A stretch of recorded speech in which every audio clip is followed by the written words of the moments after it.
Os irmãos de José voltam ao Egito. Continuação da história que vem desde o capítulo 37 do livro de Gênesis e mostra ponto a ponto os acontecimentos dessa incrível história. Versículo 1 do capítulo 43. Gênesis.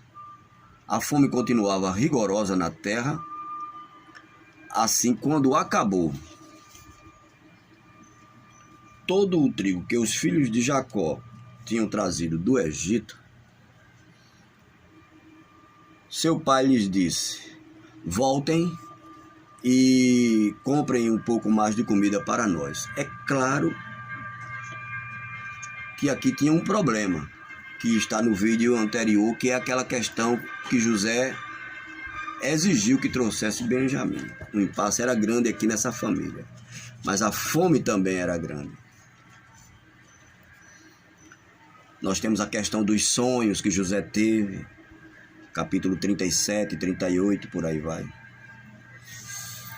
Judá disse: o homem, pai, nos advertiu severamente: não voltem à minha presença, a não ser que tragam o seu irmão. Jacó não queria, claro que Jacó não queria. Jacó já estava todo traumatizado com os acontecimentos que houve com José, que ele não sabia que esse personagem aqui era José. Se enviares o nosso irmão conosco, desceremos e compraremos comida para ti. Mas, se não o enviares conosco, não iremos. Porque foi assim que o homem falou.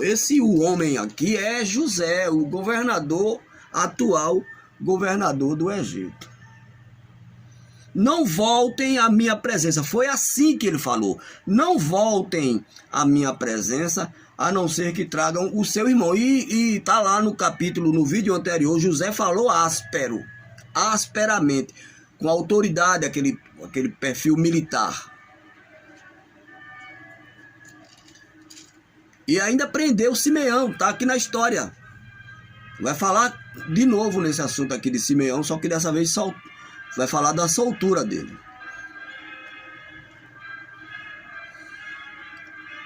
Aí Jacó perguntou, Israel perguntou: por que vocês fizeram isso? Por que me causaram esse mal, contando àquele homem que tinha um outro irmão? Como se aquilo tivesse... É porque Jacó...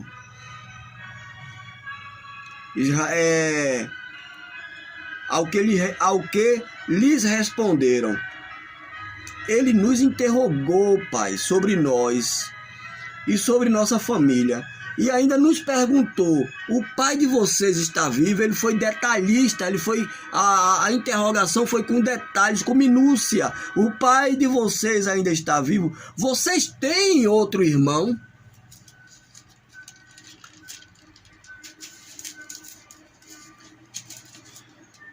Nós simplesmente respondemos ao que ele nos perguntou. Como, pai? Os irmãos ali, uma reunião familiar, a despensa vazia. O mundo daquela época estava numa seca terrível. Como poderíamos saber que ele exigiria que levássemos o nosso irmão? Como? Então disse Judá a Israel, seu pai: deixa o rapaz ir comigo e partiremos imediatamente, a fim de que nós e nossas crianças sobrevivamos e não venhamos a falecer. Comida, fome, circunstância. Eu me comprometo pessoalmente pela segurança dele. Podes me considerar responsável por ele. Se eu não o trouxer de volta e não o colocar bem aqui na tua presença, serei culpado diante de ti pelo resto da minha... Eles já tinham um problema com o que eles fizeram com José. Aquilo já estava na cabeça dele, no subconsciente dele, o tempo todo. E aqui, ó, serei culpado pelo resto diante de ti, pelo resto da minha vida. Como vê, se não tivéssemos demorado tanto, já teríamos ido e voltado 2 vezes ao Egito. Então Israel, seu pai, lhes disse, se tem que ser assim, que seja. Fazer o quê? Coloquem alguns dos melhores produtos da nossa terra na bagagem e leve-nos como presente ao tal homem. Um pouco de bálsamo, um pouco de mel, algumas especiarias e mirra, algumas nozes de pistache e amêndoa. Levem prata em dobro e devolvam a prata que foi colocada de volta na boca da bagagem de vocês. Talvez isso tenha acontecido por engano. Peguem também o seu irmão e voltem àquele homem. Que o Deus Todo-Poderoso lhes conceda misericórdia diante daquele homem. Aquele homem que ele está falando é José, né? Já falei isso aqui. Que o Deus Todo-Poderoso El Shaddai. Quando ele diz aqui o Deus Todo-Poderoso, ele fala o El Shaddai. Lhes conceda misericórdia diante daquele homem, que ele permita que o seu outro irmão, Simeão, que ficou lá preso, e Benjamim, voltem com vocês. Quanto a mim, ele já estava jogando a toalha aqui. Quanto a mim, já estou no prejuízo mesmo. Está tudo complicado mesmo. Misericórdia, o que eu vou esperar mais? Quanto a mim, se ficar sem filhos, ficarei. Essa era a posição de Jacó diante daquela situação da fome, da circunstância da fome e da obrigação de mandar Benjamim, o caçula, com os outros rapazes em quem ele não confiava, dado o acontecimento com José lá atrás, né, que está em vídeos aí. Versículo 15. Então os homens desceram ao Egito, levando o presente, prata em dobro, e Benjamim, e foram apresentar-se a José. Foram lá dizer, olha, nós trouxemos o menino. Eles ficaram a José. Quando José viu Benjamim com eles, disse ao administrador de sua casa, leve estes homens à minha casa, mate um animal e prepare-o. Eles almoçarão comigo hoje, ao meio-dia. E o rapaz, o administrador da casa, fez o que lhe fora ordenado e levou-os à casa de José. Eles ficaram, olha, a consciência deles, o pecado faz isso. Você não consegue pensar coisa boa. O pecado, a consciência pesada, pecados do passado, escondido debaixo do pano, coisa que você acha que ninguém viu, mas a sua consciência grita, por mais escondido que seja, faz isso. Então o que é que aconteceu?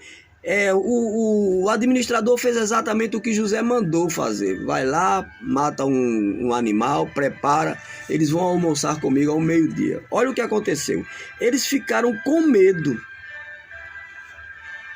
Por que com medo? Porque eles tinham dívida no cartório ali. Eles ficaram com medo quando foram levados à casa de José e começaram a formar pensamentos negativos. É isso que Satanás faz. Entra na mente da gente, isso causa depressão, como é que se chama? Ansiedade. Arranca esse demônio da tua mente.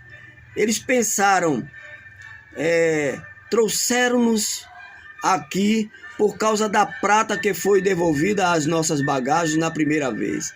Ele quer atacar-nos, subjugar-nos, tornar-nos escravos e tomar de nós os nossos jumentos. Tudo isso eles formaram na cabeça deles. Por causa do pecado, por causa do medo, por causa do peso na consciência. Por isso dirigiram-se ao administrador da casa de José e lhes disseram à entrada da casa, da porta da casa. Eles falaram com o administrador e disseram assim: ouça, senhor, queremos esclarecer um negócio. A primeira vez que viemos aqui foi realmente para comprar comida. Mas no lugar em que paramos para pernoitar, abrimos nossas bagagens e cada um de nós encontrou a prata que tinha trazido na quantia exata que José mandou devolver. Foi José que mandou devolver. José é um tipo de Jesus. Mandou devolver, sem problema. Por isso, a trouxemos de volta conosco. Além de mais prata para comprar comida. Não sabemos quem pôs a prata em nossas bagagens. Vejam só como Deus é justo. José é um tipo de Cristo. O administrador disse: fiquem tranquilos, não tenham medo. O seu Deus, o Deus de seu pai, foi quem lhes deu um tesouro em suas bagagens. Um ímpio, aqui é o egípcio. O administrador disse isso. O seu Deus, o Deus de seu pai, foi quem lhes deu um tesouro em suas bagagens, porque a prata de vocês eu recebi. José mandou devolver o dinheiro que eles trouxeram lá de Jacó, mas José repôs, pagou do bolso dele a comida de Faraó, que é o correto. Pagou para eles, mas eles não conseguiram entender. Eles não conseguiram ver esses acontecimentos e ficaram aterrorizados. O dinheiro de vocês eu recebi. Então soltou Simeão e o levou à presença deles. Em seguida os levou à casa de José, deu-lhes água para lavarem os pés e forragem para os seus jumentos, que eles estavam tão preocupados com o carro, com o jumento, com a mansão, com a garagem, com o apartamento, e não conseguiram ver o operar de Deus. É isso que o pecado faz, traz medo e ofusca o operar de Deus. Eles então prepararam o presente para a chegada de José ao meio-dia, porque ficaram sabendo que iriam almoçar. A coisa começou a mudar de figura. Mas ainda vai vir mais medos aí pela frente, para você ver a insegurança que o pecado traz na vida da pessoa. Quando José chegou, eles o presentearam com o que tinham trazido e curvaram-se. Olha o sonho de José se cumprindo de novo. Curvaram-se diante dele até o chão. É o capítulo 37 de Gênesis. Versículos 5 ao 7. Que foi por causa desses sonhos que eles fizeram o que fizeram com o seu próprio irmão. Mas está aqui se cumprindo. Versículo 26 do capítulo 43. Quando José chegou, eles o presentearam com o que tinham trazido e curvaram-se diante dele até o chão. Se cumpriu cabalmente. Eles não, aí vejam como o homem carnal não conseguem ver as coisas espirituais acontecendo. Porque se eles tivessem visto isso lá atrás, eles teriam poupado muitos problemas. Mas, como José mesmo vai falar aqui, Deus estava em tudo isso. Então eles curvaram-se diante dele até o chão. Ele então lhes perguntou como passavam e disse em seguida: como vai o pai de vocês, o homem idoso de quem me falaram? Ainda está vivo? Eles responderam: teu servo, nosso pai, ainda vive e passa bem. E se curvaram de novo, meu Deus, se curvaram para prestar-lhes honra. É isso que vai acontecer na segunda vinda de Cristo. A humanidade, essa humanidade aí, a religião, esse povo todo aí, aqueles que o verão, se curvarão a ele. E aqueles que estiverem na posição de noiva, da noiva de Cristo, estarão com Cristo no castelo, que é o caso de José. Enquanto José estava ali, a esposa dele, uma egípcia, não foi nem uma hebreia, estava lá no castelo, bem guardadinha com os filhos, com os seus 2 filhos, se eu não estou enganado. Olhando ao redor e vendo seu irmão Benjamim, filho de sua mãe, José perguntou: é este o irmão caçula de quem me falaram? E acrescentou: Deus lhe conceda graça, meu filho. Profundamente emocionado por causa de seu irmão, José apressou-se em sair à procura de um lugar para chorar. E entrando em seu quarto, chorou. Depois de lavar o rosto, saiu e, controlando-se, disse: sirvam a comida. Serviram a ele em separado dos seus irmãos e também dos egípcios que comiam com ele, porque os egípcios não podiam comer com os hebreus, pois isso era sacrilégio para eles, era coisa da religião. A religião faz isso, tá? A religião separa. O amor une, a religião separa. Olha aqui a religião agindo. Era sacrilégio para eles comer misturado com os hebreus. Seus irmãos foram colocados à mesa perante ele por ordem de idade, do mais velho ao mais moço, e olhavam perplexos uns para os outros. Então lhes serviram da comida da mesa de José e a porção de Benjamim, que é um tipo do remanescente, é um tipo nosso. A porção de Benjamim era 5 vezes maior do que a dos outros. Entende, gente? Se você se aproximar de Deus, Deus tem bênção sem fim para lhe dar, como deu a Benjamim. A porção de Benjamim, que é um tipo do remanescente, né, que é um tipo dos cristãos atuais, era 5 vezes maior do que a dos outros. E eles festejaram e beberam à vontade. Glória a Deus. Terminamos o capítulo 43. Vamos ao 44. Que Deus abençoe a todos, em nome do Senhor Jesus Cristo. Shalom Adonai. Amém. Amém.